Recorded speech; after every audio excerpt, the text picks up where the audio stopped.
મામલો હવે talk of the town બન્યો છે કારણ કે જે વિદ્યાર્થીઓ સાથે આ બનાવ બન્યો છે તેમાંથી કેટલાક વિદ્યાર્થીઓ વિદેશી પણ છે અને આ મામલો જે છે તે હવે ઇન્ટરનેશનલ કે આંતરરાષ્ટ્રીય મામલો બને તો પણ નવાઈ નથી કારણ કે આ વિદ્યાર્થીઓ ઇજાગ્રસ્ત પણ થયા છે જેમને સારવાર માટે હોસ્પિટલ ખસેડવામાં આવ્યા છે। સમાચાર તરફ આગળ વાત કરીએ। ભૂપત ભાયાણી પૂર્વ ધારાસભ્ય વિસાવદર બેઠકના હવે એકમાત્ર એ બેઠક કે જેમાં પેટા ચૂંટણી નથી થઈ રહી, જેની જાહેરાત નોટિફિકેશન નથી જાહેર કરવામાં આવે તેનું કારણ છે કે આ મામલો જે છે તે કોર્ટમાં પેન્ડિંગ છે। હવે આ મામલો કોર્ટમાં પેન્ડિંગ છે ત્યારે ભૂપત ભાયાણીએ કહ્યું છે કે ચૂંટણી પંચે જે પણ નિર્ણય કર્યો છે તેનું સન્માન કરીશું, પરંતુ ચોક્કસપણે વિસાવદરની પેટા ચૂંટણી સાથે જ યોજાય તે અંગે રજૂઆત પણ કરીશું। ભૂપત ભાયાણીએ શું કહ્યું સાંભળીએ।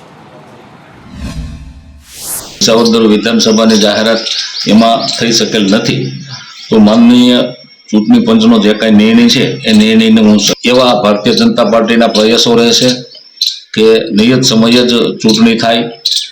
જે ચૂંટણી પંચે તારીખ નક્કી કરેલી છે એ તારીખે વિસાવદર વિધાનસભાની પણ ચૂંટણી થઈ જાય અને વિસાવદર વિધાનસભાની જનતા ધારાસભ્યથી વંચિત ન રહે એ બાબતમાં માનનીય CR પાટીલ સાહેબે પણ ગઈકાલે નિવેદન આપ્યું છે કે અમે એનો નિર્ણય કરાવશું, રજૂઆત કરશું।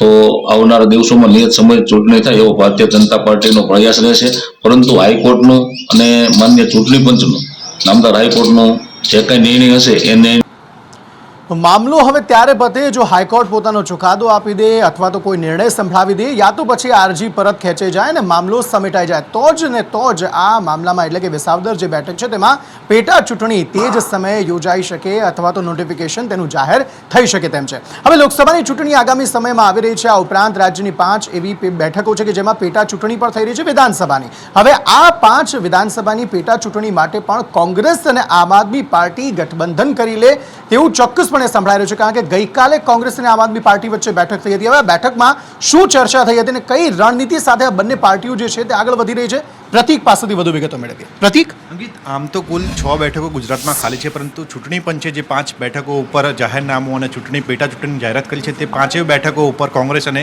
આમ આદમી પાર્ટી ભેગા મળીને લડવાની વિચારણા કર્યા છે, કારણ કે બંને પાર્ટીને હવે સમજાઈ ગયું છે ગુજરાતમાં જો ભાજપનો મુકાબલો કરવો હશે તો મતોનું વિભાજન નહીં થવા દેવું પડે અને આ જ કારણથી હવે બંને પાર્ટીઓ એવું ઈચ્છી રહી છે કે લોકસભામાં જેમ ઇન્ડિયા ગઠબંધન હેઠળ તેઓ ચૂંટણી લડી રહ્યા છે તેમ હવે પેટા ચૂંટણીમાં પણ બંને પાર્ટીઓ ભેગી મળીને ચૂંટણી લડે અને આગામી દિવસોમાં જ્યારે છઠ્ઠી એટલે કે વિસાવદર બેઠક ઉપર ચૂંટણી જાહેર થશે ત્યારે આ તમામ 6 બેઠક ઉપર કોંગ્રેસ અને આપ ગઠબંધન કરીને ચૂંટણી લડશે, જેમાંથી 2 બેઠકો આમ આદમી પાર્ટીના ફાળે જાય તેવી શક્યતા વર્તાઈ રહી છે અને 4 બેઠકો છે તે કોંગ્રેસ લડે તેવી શક્યતા છે। જો આમ થાય તો ચોક્કસથી બંને પાર્ટીઓને ફાયદો થઈ શકે એમ છે, કારણ કે ભૂતકાળમાં જોયું છે કે ગુજરાતમાં જ્યારે પણ 2022માં વિધાનસભાની ચૂંટણી હતી ત્યારે 30થી વધુ એવી બેઠકો હતી કે જેના ઉપર આમ આદમી પાર્ટીએ કોંગ્રેસના મત કાપ્યા હતા, જેનાથી કોંગ્રેસને નુકસાન થયું છે અને હવે મોડે પણ આ વાત બંને પાર્ટીઓને સમજાઈ હોય તેમ લાગી રહ્યું છે અને હવે આગામી જ્યારે લોકસભા અને પેટા ચૂંટણી આવી રહી છે ત્યારે બંને પાર્ટીઓ છે તે ગઠબંધન કરીને આગામી દિવસોમાં ચૂંટણી લડશે અને આ જ વાત બંને પાર્ટીઓ પોતાના હાઈકમાન્ડને પણ સમજાવશે, જેથી કરીને આગામી દિવસોમાં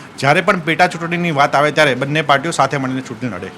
આભાર પ્રતીક સમગ્ર માહિતી આપવા માટે। હવે વસ્તુ એ છે કે આમ આદમી પાર્ટી અને કોંગ્રેસે ગઠબંધન તો કરી લીધું છે અને આ વિધાનસભાની જે પેટા ચૂંટણી છે તેના માટે પણ ગઠબંધન કરી લેશે, પરંતુ જે આંતરિક વિખવાદ છે તે શમવાનું નામ નથી લેતું, કારણ કે ભરૂચ બેઠક પણ આપણે જોયું હતું ફૈઝલ પટેલ અને મુમતાઝ એ પોતાના સૂર બદલ્યા હતા, રાહુલ ગાંધી આવ્યા હતા અને તે સમયે તેઓ સ્વાગત માટે પણ ગયા નહોતા અને તેવામાં આ બંને પાર્ટી જ્યારે ગઠબંધન કરી રહી છે ત્યારે તેનો ફાયદો આ પાર્ટીને થશે કે નહીં થાય, ગઠબંધનને થશે કે નહીં થાય તે તો આવનારો સમય જ બતાવશે। પરંતુ બીજી તરફ ભારતીય જનતા પાર્ટી જે છે પ્રચારના શ્રી ગણેશ પહેલાથી કરી ચૂકી છે, કારણ કે મોટી સંખ્યામાં જે ઉમેદવારો છે તેમના નામની જાહેરાતો પહેલા એટલા માટે જ કરી દીધી કે તમામ ઉમેદવારો પોતાના અલગ અલગ જે પ્રચાર પ્રસાર છે તેના શ્રી ગણેશ કરી શકે। તેવામાં ભરૂચના જે ભારતીય જનતા પાર્ટીના ઉમેદવાર છે મનસુખ વસાવા, જેમને ફરી એક વખત પુનઃ ટિકિટ આપવામાં આવી છે, ઉમેદવારી કરવાનું કહેવામાં આવ્યું છે, તેમણે નર્મદાના ડેડિયાપાડા ખાતે એક સભા સંબોધી હતી અને આ સભામાં મોટી સંખ્યામાં જે ભારતીય જનતા પાર્ટીના નેતાઓ હતા તે પણ ત્યાં હાજર રહ્યા હતા। હવે આ દરમિયાન કારણ કે ડેડિયાપાડા એ ચૈત્ર વસાવા ત્યાંથી ધારાસભ્ય છે, આમ આદમી પાર્ટીના તેઓ નેતા છે, પરંતુ આ સમયે જ્યારે ડેડિયાપાડામાં સભા કરતા હોય ત્યારે એ ચૈત્ર વસાવા પર અને અન્ય કોંગ્રેસના નેતાઓ પર વરસવાનું ભૂલ્યા નહોતા। કે ચૈતર વસાવાનો અમારે જરા પણ ડર નથી, અમારી બૂથ લેવલ છે અમે ખૂબ મજબૂત છે અને સરકારના કરેલા કામોના આધારે અમારા કાર્યકર્તા મત માંગી રહ્યા છે અને ચૈતર વસાવાનો હું તો એમ કહું છું કોર્ટનો મામલો છે, આગળ સરકારનો મામલો થોડો છે, આ કોર્ટમાં તમે એવી દલીલ કરો, એવા હોશિયાર વકીલ તમે ત્યાં મૂકો કે એમને જે તડીપારનો જે કેસ છે એ વાઇન્ડ અપ થઈ જાય અને હું તો કોર્ટને માનનીય નામદાર કોર્ટને પણ અપીલ કરું છું કે એને તડીપારનો મુદ્દો ખસેડી લો, એને ફરતો કરી દો. અમને કોઈ ફરક નથી પડવાનો, મને કોઈ ફરક નથી પડતાનો. આપણી જે 7મી જે ચૂંટણીની તારીખ છે એના પછી જે ગણતરી થવાની છે એની અંદર આ લોકો હતો ને પતો મળવાનો નથી. આ લોકો અરે ભાઈ મારા પીએ હતા, કોઈ પણ માણસ ગદ્દારી કરવા વિભીષણ જેવા હોય બરાબર છે, એવા લોકોનું નામ શું લેવાનું હોય બરાબર. એટલે એ લોકોની ગદ્દારી એમની રીતે જ આ લોકો ભારે પાડવાના છે. આ લોકસભાની જે ચૂંટણી આવી છે એમાં માન્ય 7મી વાર જે સાંસદની ટિકિટ મળી છે એવા મનસુખભાઈ વસાવાને ભારી જંગી બહુમતીથી અમે જીતાડીશું. એ ચાહે ડેડિયાપાડા હોય, ચાહે ઝઘડિયા હોય કે ભરૂચની સાથે વિધાનસભાઓ છે, ત્યાં બહુમૂલ્ય વસ્તી છે. ત્યાં જઈને અમે પ્રચાર ગામડે જઈને ઘરે એને પ્રચાર કરી અને 5 લાખથી વધારે જંગી બહુમતીથી અમે જીતાડવાના છે. એક સમયે મહેશ વસાવાના સૂર પણ કંઈક અલગ જોવા મળતા હતા, પરંતુ હવે જ્યારે ભાજપમાં તેઓ જોડાઈ ગયા છે ત્યારે એ જ રંગરૂપ સાથે અને એ જ 5 લાખની લીડની વાત સાથે તેઓ પણ જનતાને રીઝવવા માટે અલગ અલગ મીડિયાઓના માધ્યમથી કહી રહ્યા છે કે લોકો ભારતીય જનતા પાર્ટીને મત આપે. ભારતીય જનતા પાર્ટીએ રાજ્યની 22 જેટલી બેઠકો જેના ઉમેદવારોના નામ જાહેર કરી દીધા છે. હજુ પણ 4 એવી બેઠકો છે કે જેના પર ઉમેદવારોના નામ જાહેર કરવાના બાકી છે અને આ શક્યતાઓ પૂરેપૂરી છે કે આજ સાંજ સુધીમાં આ જે છેલ્લી 4 બેઠકો છે જેના પર નામ જાહેર કરવાના બાકી છે ભારતીય જનતા પાર્ટીના, તે નામો જાહેર થઈ શકે છે. આખરે કોના નામ હોઈ શકે છે, કઈ એ 4 બેઠકો, કશ્યપ જોશી પાસેથી વધુ વિગતો મેળવીએ. કશ્યપ, ભાજપે 22 ઉમેદવારોના નામની યાદી જાહેર કરી દીધી છે. 4 બેઠક એવી છે કે જેમાં ઉમેદવારોના નામ હજી જાહેર નથી કરવામાં આવ્યા, જેમાં એક લેવા પાટીદાર પ્રભાવિત સીટ છે, અમરેલી કડવા પાટીદાર પ્રભાવિત સીટ છે, મહેસાણા અને સુરેન્દ્રનગર અને જૂનાગઢ બેઠક છે કે જે કોળી પ્રભાવિત સીટ છે અને તેમાં ભાજપ કોઈ પણ ઘડીએ ઉમેદવારના નામ છે તે જાહેર કરી શકે છે. આજે સાંજ સુધીમાં ઉમેદવારના નામ જાહેર થાય તેવી શક્યતાઓ છે તે જોવામાં આવી રહી છે. મહત્ત્વનું છે કે આ 4 બેઠક છે, અત્યાર સુધી જે નામો જાહેર કરવામાં આવ્યા છે તેમાંથી માત્ર 4 મહિલાને ટિકિટ જે છે તે ભાજપે આપી છે. ગત વખતે 6 મહિલાઓને ચૂંટણી મેદાનમાં ઉતારી હતી, ત્યારે આ 4 પૈકી 2 બેઠક ઉપર મહિલાને ટિકિટ આપે તેવી શક્યતાઓ છે તે જોવાઈ રહી છે અને તેમાં મહેસાણા અને અમરેલીમાં મહિલાને ઉતારે તેવી પ્રબળ શક્યતાઓ જોવાઈ રહી છે. આભાર સમગ્ર માહિતી આપવા માટે. અને તેવામાં આજ સાંજ સુધીમાં નામોની જાહેરાત થાય તેવી પૂરેપૂરી શક્યતાઓ જોવા મળી રહી છે. સમાચારો તરફ આગળ વાત કરીએ તો લોકસભાની ચૂંટણી હોય, વિધાનસભાની ચૂંટણી હોય, ચૂંટણીઓ જ્યારે પણ આવે છે ત્યારે અલગ અલગ સમાજના લોકો શક્તિ પ્રદર્શન કરતા હોય છે, બેઠકો કરતા હોય છે અને શક્તિ પ્રદર્શન થકી પોતે કેટલા પાવરફુલ છે, પોતાનો જે સમાજ છે તે કેટલો પાવરફુલ છે તે દર્શાવતા હોય છે. તેવામાં ચૂંટણી પહેલા પાલનપુરમાં પાટીદારોનું મહાસંમેલન યોજાયું, જેમાં 10,000થી પણ વધારે કડવા પાટીદારો ઉમટ્યા હતા. પાટીદારોની દિગ્ગજ સંસ્થાઓના વડાઓ જે છે તે તેમાં હાજર રહ્યા હતા, જેમાં વિશ્વ ઉમેદવારના પ્રમુખ પણ હાજરી આપી હતી. બનાસકાંઠા જિલ્લાની મહિલાઓ પણ આ સંમેલનમાં હાજર રહી હતી. ચૂંટણી આવી રહી છે ત્યારે મારે કહેવું પડશે કે સનાતન ધર્મને લઈને જે કોઈ કાર્ય કરે છે એની સાથે પાટીદાર સમાજ છે. સનાતન ધર્મને લઈને જે કોઈ લોકો ગાળો બોલી રહ્યા છે એમને સજ્જડ રીતે જવાબ આપવા માટે પાટીદાર સમાજ નહીં પણ સર્વ સમાજ, હિન્દુ વિચારધારા સાથે સંકળાયેલો સર્વ સમાજ આ લોકસભાની ચૂંટણીની અંદર એ સનાતન વિરોધી તત્વોને જડબાતોડ જવાબ આપશે. એ વિશ્વ ઉમિયા ફાઉન્ડેશનનો સંદેશ છે. લોકસભા ચૂંટણી પહેલા કોંગ્રેસને વધુ એક ઝટકો લાગ્યો છે, કારણ કે છત્તીસગઢના પૂર્વ સીએમ ભૂપેશ બઘેલ કે જેમના વિરુદ્ધ હવે ફરિયાદ નોંધાઈ છે. આખરે શું છે આ સમગ્ર મામલો, શા માટે ફરિયાદ નોંધાઈ છે અને શા માટે કાર્યવાહીની તલવાર તેમના પર લટકી રહી છે? ધવલ માકડિયા પાસેથી વધુ વિગતો મેળવીએ. ધવલ, જેંકી જ્યારે છત્તીસગઢ વિધાનસભાની ચૂંટણી હતી ત્યારે જ એક કૌભાંડ સામે આવ્યું હતું અને મહાદેવ એપ કૌભાંડ, જેને લઈને સીબીઆઈ અને સહિત દેશની ઘણી બધી એજન્સીઓ જેના પર તપાસ કરી રહી છે અને ખૂબ મોટા નામ એમાં નીકળી રહ્યા છે. એમાં એક નામ હતું જે તે વખતના તત્કાલીન મુખ્યમંત્રી એટલે હાલના પૂર્વ મુખ્યમંત્રી અને ભૂપેશ બઘેલ. અને આ ભૂપેશ બઘેલ સામે ફરી એક નવી ફરિયાદ થઈ છે અને ફરિયાદમાં ભૂપેશ બઘેલ સહિત 16 લોકોના નામ છે. EOWએ જે ભૂપેશ બઘેલ સામે ફરિયાદ દાખલ કરી છે અને આવનાર સમયમાં તેની સામે કાર્યવાહી પણ થઈ શકશે. મહત્વનું છે કે કોંગ્રેસે ભૂપેશ બઘેલને ઉમેદવાર પણ લોકસભા ચૂંટણીમાં જાહેર કર્યા છે, એટલે આવનાર સમયમાં એ લોકસભા ચૂંટણી લડશે કે કેમ તેના માટે પણ ખૂબ મોટો સવાલ ઊભો થાય છે.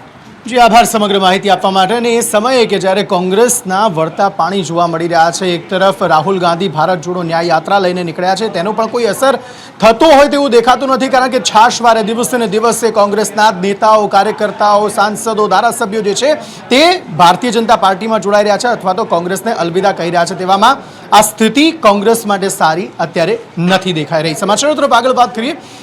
દિલ્હીના મુખ્યમંત્રી અરવિંદ કેજરીવાલે ઈડીના સમન્સનો જવાબ ન આપ્યો, ત્યારબાદ આખરે ઈડી સમક્ષ તેઓ હાજર થયા કોર્ટના માધ્યમથી, અને તેવામાં જામીન પર તેમને મળી ગયા. પરંતુ વધુ એક સમન્સ અરવિંદ કેજરીવાલને મોકલવામાં આવ્યું છે. વોટર બોર્ડ સંબંધિત સમન્સ આ વખતે મોકલવામાં આવ્યું છે. અગાઉ લિકર કાંડ મામલે 8 જેટલા સમન્સ તેમને પાઠવવામાં આવ્યા હતા અને 21 માર્ચના પૂછપરછ માટે હવે હાજર રહેવા માટે કેજરીવાલને આદેશ કરી દેવામાં આવ્યો છે. ત્યારે આમ આદમી પાર્ટીએ કહ્યું છે કે અરવિંદ કેજરીવાલ સામે નવો મોરચો ખોલવામાં આવ્યો છે અને લોકસભાની ચૂંટણી પહેલા અરવિંદ કેજરીવાલની ધરપકડનો કારસો જે છે તે રચવામાં આવી રહ્યો છે. किसी तरीके से चुनाव से पहले अरविंद केजरीवाल को जेल में डाल दो, अरविंद केजरीवाल को कैंपेन करने से रोक दो कि कोर्ट की प्रक्रिया जैसे शुरू हुई उसके खत्म होने का इंतजार नहीं किया. अब शायद उन्हें लग रहा है कि उनकी जो गिरफ्तारी का मकसद है ये इस केस से पूरा ना हो, तो इसलिए उन्होंने एक और फर्जी केस में कल अरविंद केजरीवाल जी को नोटिस भेज दिया. અને તમામને ખબર છે કે આ દારૂ કઈ રીતે ઘુસાડાય છે. પોલીસની રહેમ નજર હેઠળ જ આ દારૂ ઘુસાડવામાં આવે છે, તેમ છતાં પણ કોઈ જ કાર્યવાહી એ પોલીસ અધિકારીઓ પર નથી થતી. વારંવાર એ વસ્તુ સામે આવે છે કે કોઈ ને કોઈ પોલીસ અધિકારી, પોલીસ કર્મચારીની મિલીભગત એમાં હોય છે, તેમ છતાં પણ તેમની સામે કોઈ જ કાર્યવાહી નથી થતી.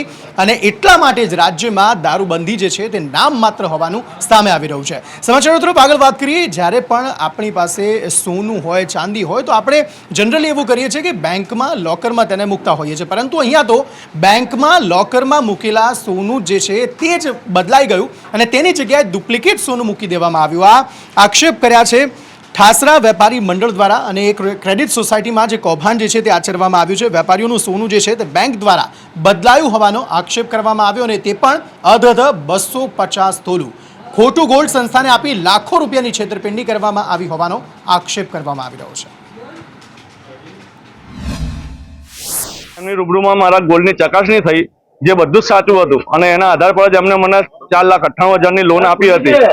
તો એ લોન 2-3 વર્ષથી રિન્યુ થતી હતી, વારંવાર એની ચકાસણી થતી હતી, એ સમયે સાચું જ હતું. અને હાલ હવે હજુ અમારી લોનની મુદત પતી નથી, તે પહેલા જ અમને નોટિસ આપવામાં આવી ગઈ હતી કે ભાઈ તમારું ગોલ્ડ ખોટું હોય એવું અમને આશંકા છે, જે તમારે 16 તારીખ અમારી બેંકમાં હાજર રહેવું. જેથી અમને નોટિસના આધારે અમે બેંકમાં આવ્યા અને અમારી સામે જે પડીકું મૂક્યું હતું એ ખોલ્યું, પણ એમાં બધું ખોટું નીકળ્યું. અમારું જે મૂકેલું સોનું હતું એ હતું જ નહીં. ઠાસરા વેપારી ક્રેડિટ સોસાયટી બરાબર, જેને અમને લોન આપી છે, ચલો બરાબર વસ્તુ છે, લોન આપી છે, આપણે આપણું સોનું સાચું હતું ત્યારે લોન આપી છે, બરાબર છે. પણ વેલ્યુઅર તરીકે ચિરાગભાઈ ચોકસી જે મારા ભાઈ છે, બરાબર છે, તો બેંકને ખબર ના પડે કે ભાઈ દેવાંગભાઈ ચોકસી જે એમના ભાઈ છે, બરાબર છે, તો વેલ્યુઅર બદલે કેમ એનો વેલ્યુઅર ના બદલ્યો? મારા વાઈફ બધા માટે લોન આપી છે, કેમ આપી? સમાચારો તરફ આગળ વાત કરીએ તો અમદાવાદના નિકુલ વિસ્તારમાં મોટી સંખ્યામાં લોકો એકઠા થઈ ગયા અને વિરોધનો સૂર ઉગામ્યો છે અને તેમણે કહ્યું છે કે ચૂંટણી બહિષ્કારની પર તેમણે ચીમકી ઉચ્ચારી, કારણ કે ધાર્મિક સ્થળ અહીં જે આવેલું હતું તેનું ડેમોલેશન કરવામાં આવ્યું. તેવામાં મોટી સંખ્યામાં જે સ્થાનિકો છે તે એ વસ્તુના વિરોધ પર ઉતર્યા છે. અમદાવાદના નિકુલ વિસ્તારના દ્રશ્યો છે કે જેમાં ધાર્મિક સ્થળ સંપૂર્ણ દૂર કરાય તો આંદોલનની ચીમકી જે છે તે ઉચ્ચારવામાં આવી છે અને આ ઉપરાંત ચૂંટણી બહિષ્કારની ચીમકી પણ ઉચ્ચારવામાં આવી છે. મોટી સંખ્યામાં લોકો જે છે તે અહીં રોડ પર સૂઈ ગયા હતા અને વિરોધ નોંધાવ્યો હતો. ઉપરાંત સૂત્રોચ્ચાર પણ કર્યા હતા. નિકોલ ખાતેના આ દ્રશ્યો છે કે જેમાં સ્થાનિકોએ પોતાની માંગ પ્રબળ બનાવી હતી અને ધાર્મિક સ્થળને હટાવવામાં ન આવે તેવી માંગ કરી હતી. જોકે ધાર્મિક સ્થળના કેટલાક ભાગના ડિમોલેશનને લઈને અહીં મોટી સંખ્યામાં લોકો વિરોધ પર ઉતર્યા હતા અને આખું જે ધાર્મિક સ્થળ છે તેને હટાવવામાં ન આવે તેવી ચીમકી તેમણે ઉચ્ચારી હતી. અમદાવાદ મ્યુનિસિપલ કોર્પોરેશન દ્વારા મંદિર વિવાદ જે છે તે સર્જાયો છે. શું કહેવું છે, શેનો વિરોધ છે અને કઈ રીતના વિરોધ દર્શાવી રહ્યા? અમારા સનાતન ધર્મનું મંદિર છે એનો વિરોધ છે. કોઈને જાણ કરી નથી અને મંદિર પાડી દીધું છે. મંદિર પાડવાની કોશિશ કરે છે, શેડ અમારો બધો પાડી દીધો. પાણીની પરબ પણ નહીં રહેવા દીધી, પાણીની ટાંકી નહીં રહેવા દીધી વટે માર્ગું કેટલા પાણી પીતા હતા બધું એને કાઢી નાખ્યું છે. મંદિર નહીં તો વોટ નહીંના સૂત્રોચ્ચાર પણ કરવામાં આવી રહ્યા છે. આ અત્યારે જે રનિંગ ભાજપ સરકાર છે, જે સનાતન ધર્મનું અત્યારે વધારે પડતું બતાવી રહી છે, એ જ સરકાર અત્યારે હિન્દુત્વને મિટાવવા માટે, એટલે કે અત્યારે આ મંદિરોને કાઢી નાખવાનું, આ ડિલેઝેશન કરવાનું કામગીરી કરી રહી છે, જે આ કોઈને નડતરરૂપ નથી. આ ઓલરેડી વર્ષો જૂનું મંદિર છે. મંદિર જે આગળનો ભાગ તો તોડી નખાયો છે, આગામી દિવસોમાં કેવા કાર્યક્રમ રહેશે અને કઈ રીતના વિરોધ દર્શાવશો? જો આ રીતના જો મંદિરને આ લોકો ટચ કરવા આવશે તો અમારું આંદોલન એવું રહેશે કે અમે ભૂખ હડતાલ ઉપર ઉતરી જઈશું અને રોડ બ્લોક કરી દઈશું અને વોટ અને 100% વોટ તો નહીં જ આપવા દઈએ અને આપીશું પણ નહીં. એ અમે અહીંયા આટલા બધા કહેવા માંગીએ છીએ. આ ધર્મની આસ્થાનું પ્રતીક છે, વર્ષો પુરાણું છે. ધર્મ એ સાચવી રાખવા માટે સરકારને નમ્ર વિનંતી છે. જો મંદિરને કંઈ પણ નુકસાન મ્યુનિસિપાલિટી દ્વારા થયું તો વોટ આ વિસ્તારમાંથી કોઈને મળશે. બિલકુલ, તો જોઈ શકાય છે કે મોટી સંખ્યામાં લોકો એકત્રિત થયા છે અને મંદિર નહીં તો વોટ નહીંના સૂત્રોચ્ચાર કરીને પોતાનો વિરોધ દર્શાવી રહ્યા છે. કોઈ પણ જે નોટિસ આપવામાં આવી, જાણકારી નથી કરવામાં આવી. કોર્પોરેશનનું બુલડોઝર જ્યારે કરી વિરુદ્ધ અને લઈને સ્થાનિકો પણ રોષ મળી રહ્યો છે અને મંદિર નહીં તો વોટ નહીં, એટલે કે તેઓ પોતાનો વોટ નહીં આપે જો મંદિર અને તોડી પાડવામાં આવશે તો. કેમેરા પર્સન મનીષ વાણિયા સાથે આયુષ સંદેશ ન્યૂઝ અમદાવાદ.